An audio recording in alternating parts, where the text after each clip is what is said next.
நமக.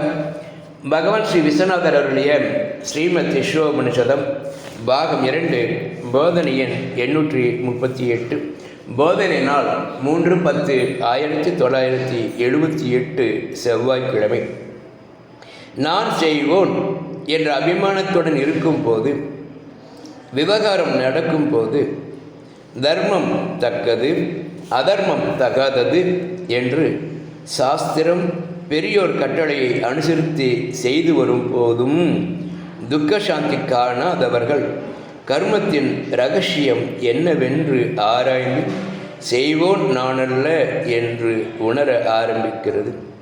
அப்படி அறிய அறிய அதுபடி நிற்க ஒரு பிடிப்பு அவலம்பம் தேவை. அதற்காகவே நான் சாட்சியே என்ற அபிமானத்தை வளர்த்து வந்து துக்கசாந்தி அடைகிறான்.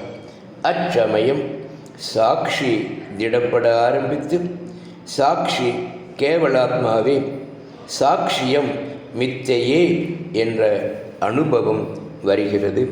ஓம் சாந்தி சாந்தி சாந்தி.